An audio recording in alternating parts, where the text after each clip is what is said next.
একটা বাজার সংলগ্ন এলাকায় ফুটপাতে একটা পরোটার দোকান খুলে বসে আছে। দোকানের বর্তমান হেডলাইন এবং নেট জগতের হট টপিক। এক প্লেটে 3টে পরোটা, আনলিমিটেড তরকারি, একটা সেদ্ধ ডিম, এক টুকরো পেঁয়াজ, একটা কাঁচা লঙ্কা, 30 টাকা। যাতে হয় না রেলের টিকিট, 30 টাকা। আরে দাদা, পয়সা পরে দেবেন, আগে খাবারটা নিন। ভদ্রলোকের নাম রাজু। ভদ্রলোক পরোটার নাম দিয়েছেন রাজুদার পকেট পরোটা। ব্যাপারটা বেশ ইন্টারেস্টিং লাগছিল।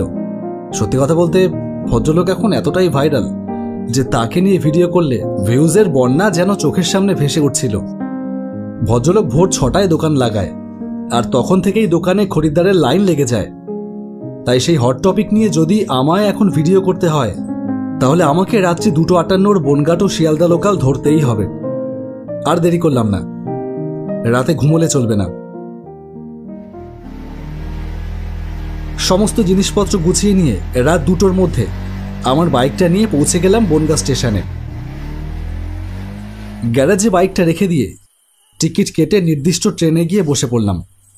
পুরো স্টেশনটা একেবারে ফাঁকা, শুধুমাত্র গুটি কয়েক চায়ের দোকান তাদের অস্তিত্ব জানান দিচ্ছে। যথাসময়ে ট্রেন ছাড়ল।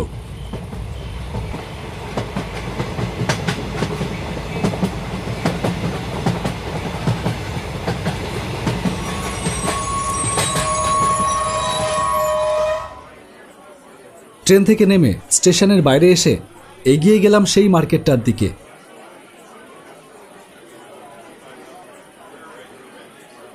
রাজুদা কোন জায়গাটাতে বসে তা তো জানি না। আশেপাশে বেশ কিছু দোকানদার তাদের দোকান খুলে বসে পড়েছে।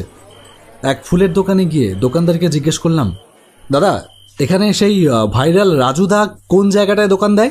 একটু সামনে এগিয়ে যান, মিনিট 2 লাগবে। ঘড়িতে টাইম দেখলাম 5:30। এতক্ষণে রাজুদা ঠিক চলে এসেছে। দেরি না করে একটু জোরে পা চালিয়ে এগিয়ে গেলাম।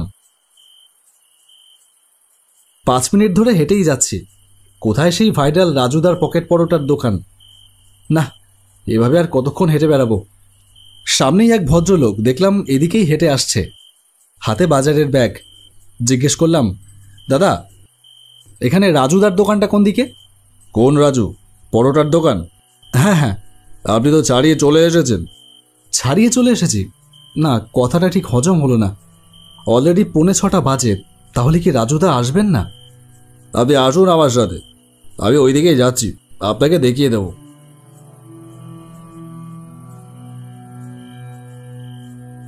লোকটার সাথে বেশ কিছুটা আসবার পরে একটা জায়গা দেখিয়ে দিয়ে লোকটা বলল, এই জায়গাতেই বসে রাজু, কিন্তু এতক্ষণে তো চলে আসবার কথা, আসবে কিনা দেখুন। বলেই লোকটা এগিয়ে গেল সামনের দিকে।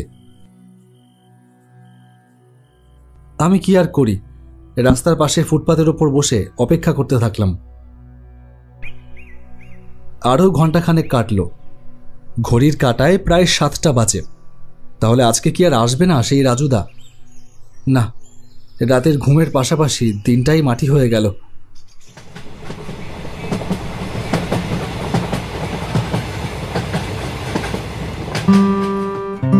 বাড়ি ফিরে এলাম। দুপুরটা ঘুমিয়েই কাটালাম। বিকেলে শিবুদার চায়ের দোকানে এসে বসলাম। বিকাশ বলল, কিরে সমু, তোর চ্যানেলের খবর কি? আর বলিস না,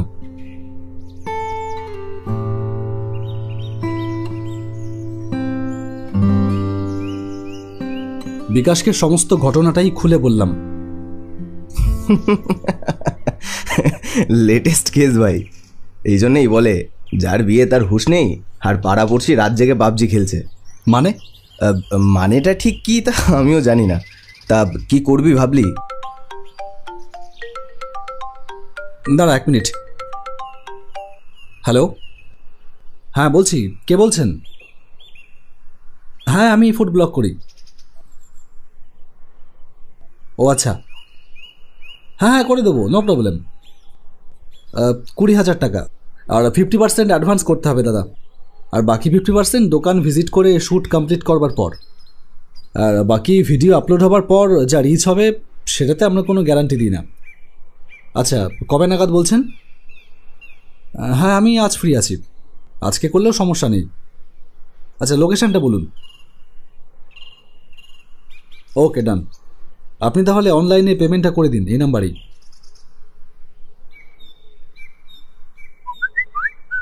কি ব্যাপার ভাই? কে? গুমা থেকে এক ভদ্রলোক ফোন করলেন, তার দোকানের প্রমোশন করতে হবে। ওহো, সেলিব্রিটি? আরে কি যে বলিস না, আসলে এই ফুড ব্লগারদের কাজটাই তো এটা, ভালো খাবারের রিভিউ দিয়ে সেটাকে প্রমোট করা। কিন্তু আজকাল ফুড ব্লগিংয়ের নামে যে সমস্ত নোংরামি হচ্ছে তা আর কি বলবো। থাক, চুপ কর, তুইও কিছু কম যাস না। কি করব বল, স্রোতের সাথে গা ভাসাচ্ছি আর কি। যাকে বাদ দে, এখন যেতে হবে গুমা। অলরেডি 5:20 বাজে, 6:28 ট্রেন। বলছি তুইও চল না আমার সাথে, মজা হবে বেশ। এমনিতেই প্রমোশন, অতএব ফ্রিতে খেয়ে আসতে পারবি। না রে, আমার হবে না। আমার আজ একটু কাজ আছে, রাতে ব্যারাকপুর যাব। যদি বলিস তো আমি আমার কাজ মিটিয়ে গুমা পৌঁছে যাব, তারপর ওখান থেকে একসাথে আসা যাবে। ওকে, ডান। আমার হয়ে গেলে আমি স্টেশনে তোর জন্য ওয়েট করবোক্ষণ, আর তুই গুমা ঢুকে আমায় একটা কল করিস। Okay bro. By the way, দোকানটা গুমার কোথায়?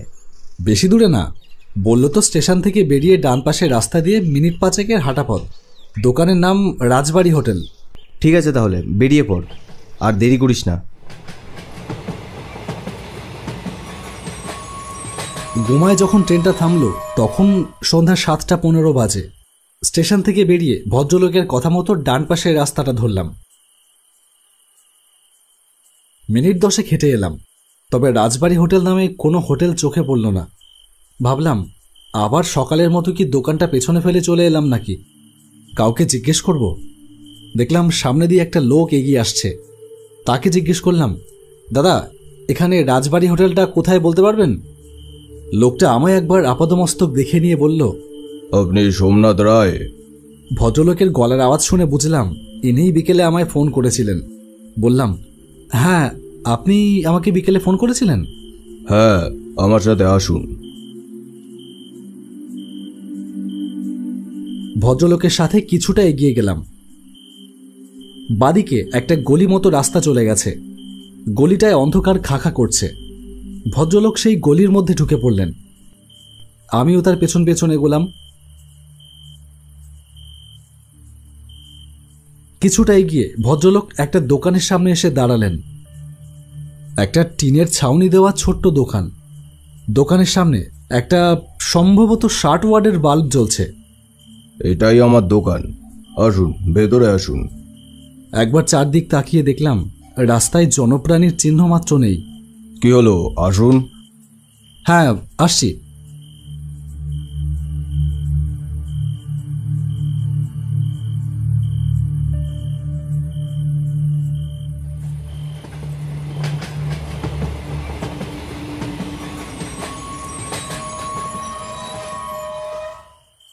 ব্যারাকপুর থেকে কাজ মিটিয়ে ফিরতে ফিরতে বেশ লেট হয়ে গেল। গুমায় যখন নামলাম তখন 10:10। এতক্ষণ সোমনাথ আছে কিনা জানিও না। ট্রেনে এতটাই ভিড় ছিল যে ফোন করার সুযোগ হয়নি। তবে সোমনাথ যখন বলেছে কাজ মিটে গেলে অপেক্ষা করবে, তখন নিশ্চয়ই অপেক্ষা করবে। স্টেশনের বাইরে এসে ফোন করলাম সোমনাথকে। সুইচ অফ বলছে। কি ব্যাপার? শুটে আসলে সোমনাথ সবসময় ফোনটা ফুল চার্জ দিয়ে নিয়ে আসে, তাহলে সুইচ অফ থাকবে কেন? তাহলে কি এখনো শ্যুট কমপ্লিট হয়নি? শ্যুট করার সময় ও ফোনটাকে এয়ারপ্লেন মুড করে রাখে। আরও কিছুক্ষণ দাঁড়িয়ে অপেক্ষা করলাম, তারপর আবার ফোন করলাম। ফোনটা এখনো সুইচ অফ বলছে। ঠান্ডাটাও পড়েছে খুব। মোবাইল ডেটা অন করতেই একটা মেসেজ এলো হোয়াটসঅ্যাপে। সোমনাথের মেসেজ। লাইভ লোকেশন সেন্ড করেছে, আর তার নিচে আর একটা মেসেজ, সেভ মি। মেসেজটা পড়ে চমকে উঠলাম। সোমনাথ কি তাহলে কোনো বিপদে পড়েছে? না, দাঁড়িয়ে দাঁড়িয়ে ভাবলে চলবে না। লাইভ লোকেশন ধরে এগোতে লাগলাম।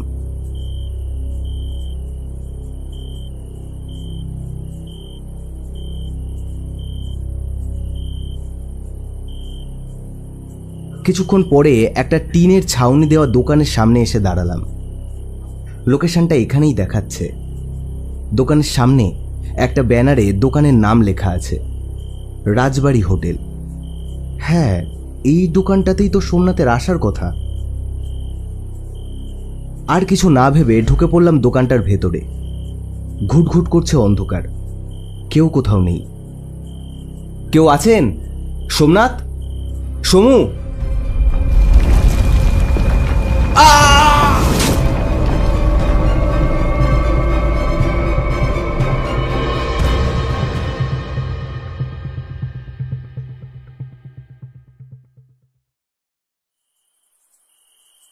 যখন জ্ঞান ফিরল তখন দেখলাম পাশে একটা চেয়ারে সোমনাথ বসে আছে, ওর হাতটা পিছন থেকে বাঁধা।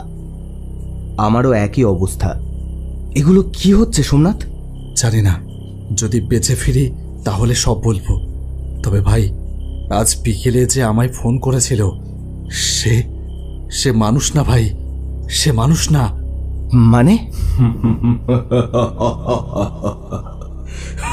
একটা হাসির শব্দে ঘরটা কেঁপে উঠল।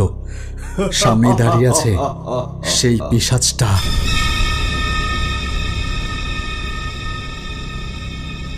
তোদের মতো কিছু ফুড ব্লগারদের জন্যই আজ আমার এই অবস্থা। আমিও এক সময় খুব ভাইরাল হয়েছিলাম। প্রতিদিন শয়ে শয়ে লোক আসতো আমার দোকানে, কিন্তু কাস্টমারের চেয়ে ব্লগারদের সংখ্যাই ছিল বেশি। তাদের কথার উত্তর দিতে গিয়ে আমি কাস্টমারদের সামলাতে পারতাম না। আমি তো এরকম ভাইরাল হতে কোনোদিনও চাইনি, শুধু চেয়েছিলাম ব্যবসা করে পরিবারের মুখে অন্ন তুলে দিতে। বিভিন্ন লোকে নানান রকম বাজে কথা বলতে লাগলো, সেসব যেন আলপিনের মতো বুকে এসে বিঁধত। শুধু আমার উপর দিয়ে হলেও ঠিক ছিল, কিন্তু লোকজন তখন আমার পরিবারের লোকদেরও উল্টো পাল্টা কথা বলতে লাগলো। আমার 13 বছরের ছোট্ট মেয়েটা স্কুলে যাওয়া বন্ধ করে দিল, সারাদিন বাড়ি বসে কান্নাকাটি করত। একদিন খুব রাগ হয়ে গেল, সেদিনও দোকানে ব্লগারদের ভিড়। আমি পরিষ্কার বলে দিলাম, আজ থেকে দোকানে ব্লগ করা পুরোপুরি বন্ধ। তারপর শুরু হলো নতুন কথা। আমার নাকি অহংকার হয়ে গেছে, যাদের জন্য আমি ব্যবসা করে খাচ্ছি আমি নাকি তাদের পাত্তাও দিই না। কিন্তু আমার ব্যবসায় তারা কি সাহায্য করেছিল? স্বার্থ ছাড়া তো একটা গাছের পাতাও ঝরে পড়ে না। তারাও নিজের স্বার্থে ভিডিও করত। এরপর ধীরে ধীরে দোকানে লোকজন আসা কমতে শুরু করলো। একসময় পুরোপুরি বন্ধ হয়ে গেল দোকান। কি দোষ করেছিলাম আমি? বাধ্য হয়েছিলাম আত্মঘাতী হতে, সব তোদের জন্য। কথাগুলো যেন গালে সপাটে চড় মারল। নিজের স্বার্থে কাউকে ভাইরাল করতে গিয়ে যে শেষে আমরাই ভাইরাসের কাজটা করে ফেলি। আমাকে আমাকে ক্ষমা করে দিন, আমাকে ক্ষমা করে দিন। ক্ষমা? কিসের ক্ষমা? তোদের কোনো ক্ষমা নেই। দেখলাম সেই অশরীরী দুহাত প্রসারিত করে এগিয়ে আসছে আমার দিকে। দাঁড়াও বিশ্বদা! একটা পরিচিত গলার শব্দে থমকে গেল সেই অশরীরী। পাশে তাকাতেই দেখলাম দাঁড়িয়ে আছে রাজুদা। ওদের ছেড়ে দাও বিশ্বদা, সবাই তো আর একরকম নয়। কিছু নোংরা ফুড ব্লগারদের জন্য সবাইকে দোষারোপ করাটা উচিত নয়। তুই চুপ কর রাজু, এও সেই নর্দমার কীট। একে আমি আজ শেষ করে দেব।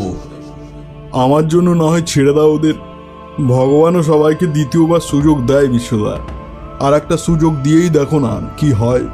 আমায় ছেড়ে দিন, আমি আর কোনোদিনও ফুড ব্লগিং করব না। আমি এসব ছেড়ে দেব, সত্যিই ছেড়ে দেব। না, ছাড়বে না। অবশ্যই তুমি ফুড ব্লগ করবে। তোমার জন্য যদি একটা মানুষের ভালো হয় তাহলে সেটা এমনিই একটা আশীর্বাদ। ফুড ব্লগ করো, কিন্তু এটা মাথায় রেখে তোমার জন্য যেন আর একটা মানুষের ক্ষতি না হয়। যাও, তোমরা চলে যাও। কিন্তু রাজুদা, তুমি জানলে কি করে যে আমরা এখানে এইভাবে বিপদে পড়েছি? তুমি যখন এইগুলিতে ঢুকলে তখনই আমি তোমাকে দেখেছিলাম। আমার তখনই সন্দেহ হয়, এই গলিতে সন্ধ্যার পর কেউ আসে না, গলিটার দুর্নাম আছে। তারপর যখন দেখলাম ওই দাদাও ঢুকলো, তখন সন্দেহটা যেন ঠিক মনে হলো। বুঝলাম কিছু একটা গোলমাল আছে। আর মানুষ হয়ে মানুষের সাহায্য করাটা মানুষের কর্তব্য। তোমাদের বাড়ি কোথায়? বনগা। তাড়াতাড়ি বেরিয়ে পড়ো তাহলে, শেষ ট্রেন আসতে আর 15 মিনিট বাকি।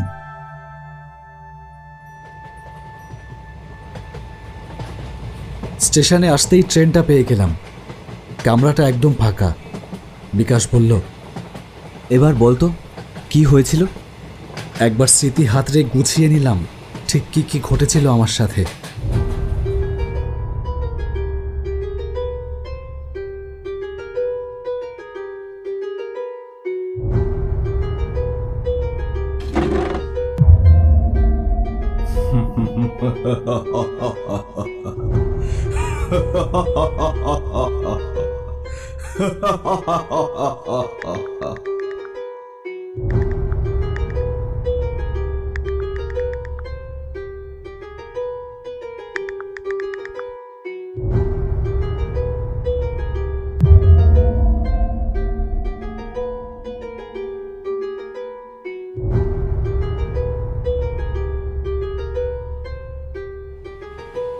তারপর বললাম, তেমন কিছুই না, बड़े बड़े शहरों में ऐसी छोटी छोटी बातें होती रहती है।